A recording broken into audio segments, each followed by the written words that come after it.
അടുത്ത ചോദ്യമാണ്, how does the use of symbols reinforce the thematic side of സർഫാസിങ്?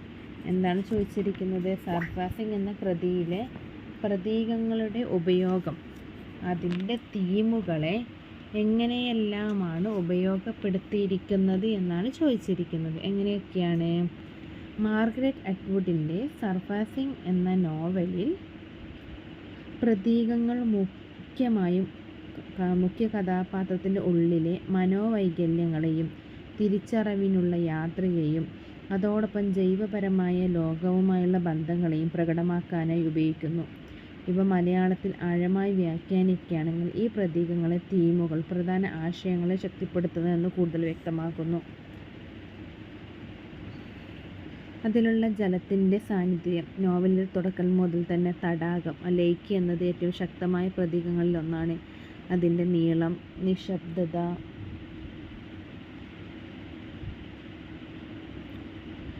ഭീതിജനകത എന്നിവ എല്ലാം മനസ്സിൻ്റെ അറിവില്ലായ്മയും ഒളിച്ചുപോയ ദുഃഖങ്ങളെയും പ്രതിനിധീകരിക്കുന്നു.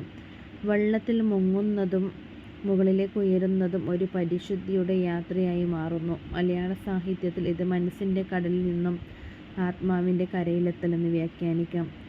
അതേപോലെ കാടും വന്യജീവികൾ, മൃഗങ്ങൾ മനുഷ്യൻ്റെ മൗലിക അവസ്ഥയെ പ്രതിനിധീകരിക്കുന്നു. പടിഞ്ഞാറൻ ആധുനികതയിലേക്കുള്ള ആന്തരിക വിമുഖതയെ ഇതിലൂടെ അറ്റ്വുഡ് തിരിച്ചു കാണിക്കുന്നു. മൃഗങ്ങൾ